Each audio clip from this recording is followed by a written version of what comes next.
The Outer Frontier. Book 2. The Frontier Origin. Chapter 7. The Arsenal of Hope. The war entered its second century without ceremony. There was no anniversary, no celebration, no declaration. One generation simply handed the burden to the next. Children were born into a galaxy that had always possessed an outer defensive front. Many never questioned why. Commander Nathan Hale did not live to see the second century.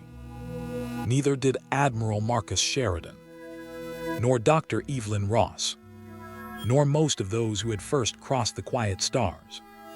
Their names became part of military academies. Their journals became required reading. Their mistakes became doctrine. Humanity honored them, then continued the work, because the enemy had not stopped. The first defensive stations had been little more than reinforced fuel depots, a handful of docking ports, a repair bay, a medical ward, a few defensive cannons. Nothing impressive, nothing permanent. Each had been built with the same expectation. We'll replace it with something better next year. Instead, each year demanded another expansion, another dock, another factory, another habitat ring, another hospital, another memorial wall. A century later, the smallest of those stations had become cities. The largest no longer resembled stations at all. They were artificial worlds dedicated to one purpose: keeping the line alive. Cadet Elena Ward stood silently inside one of humanity's oldest frontier installations. Fresh from the academy, she expected stories of glorious victories. Instead, she found mechanics, engineers, doctors, cargo pilots. Thousands of workers moved continuously through immense corridors carrying fuel cells, replacement hull plates, reactor components, food, medicine, and ammunition. The station felt less like a fortress and more like the beating heart of an entire civilization. An elderly logistics officer noticed her expression. "First assignment." "Yes, sir." "You expected more soldiers." Elena nodded. He smiled. "Soldiers don't keep the line standing." He gestured toward the endless movement around them. "These people do." He led her onto an observation platform overlooking one of the largest dry docks. A cruiser hung suspended inside an immense repair cradle. Its hull was blackened. Entire sections had been replaced by mismatched armor plates. Nothing about it looked elegant, yet hundreds of technicians surrounded it, working, repairing, improvising. The old officer folded his arms. In the inner worlds, they admire ships that never need repairs. He watched another welding arc illuminate the darkness. "Out here, we admire ships that always come back." Elena noticed something engraved above the dock entrance. A simple sentence: "Return them to the line." Not make them beautiful, not make them perfect, only return them. Years passed. Humanity changed. Factories that had once built luxury transports produced reactor modules. Universities opened departments devoted entirely to frontier engineering. Mining colonies expanded beyond anything imagined during the age of exploration. Civilian cargo fleets grew larger than military fleets.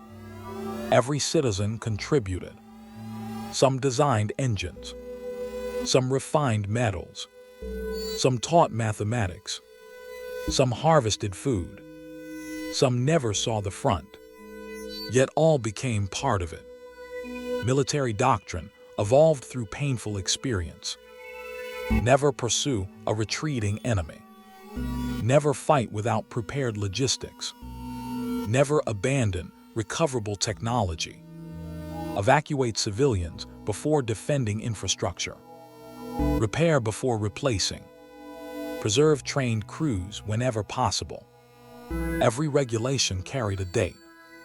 Every date marked a battle. Every battle had written its lesson in blood.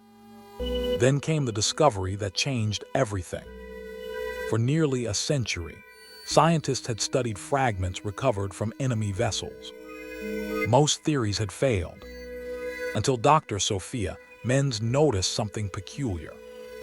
Enemy attacks slowed the farther they advanced from the edge of the galaxy. Not dramatically, almost imperceptibly, but consistently. She spent years comparing battle reports, supply patterns, material recovery, destroyed worlds. Then she presented her conclusion. They consume. The room stared. They don't transport enormous supply fleets. They harvest matter. They rebuild as they advance. She pointed toward the frontier. The farther they move from untouched systems, the more difficult it becomes for them to replace losses. Silence. An admiral finally asked Soso, "How do we defeat them?" Dr. Menz shook her head. "We don't." She looked toward the map of the front. "We deny them momentum." That single realization transformed human strategy. The objective was no longer victory. It was delay.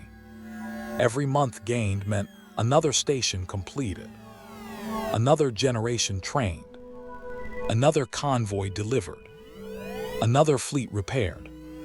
Time itself became humanity's greatest weapon.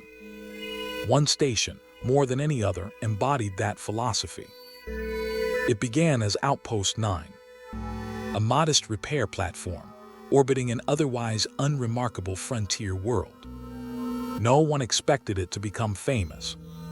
Each year brought another expansion, another ring, another dock, another industrial section, a research laboratory, a medical complex, fleet headquarters, training facilities, massive shipyards. Decades became centuries. Outpost 9 disappeared beneath layers of steel and titanium. Eventually, no one remembered the original station hidden at its center. The name changed with its purpose. It became Bastion 9. Visitors often mistook it for a fortress. Those who served there knew better. It was a city, a hospital, a university, an arsenal, a shipyard, a home. Everything required to keep an endless war from reaching the worlds behind it. On Earth, life continued. Children still played beneath blue skies. Concert halls remained open. Artists painted. Scientists made discoveries unrelated to war. Families gathered for holidays. Humanity reached a quiet consensus. The enemy would be allowed to threaten their existence, but never their identity. The front would protect more than worlds. It would protect the right to remain human. Late one evening, Cadet Elena stood beside the same logistics officer who had welcomed her years before. They watched hundreds of ships depart Bastion 9.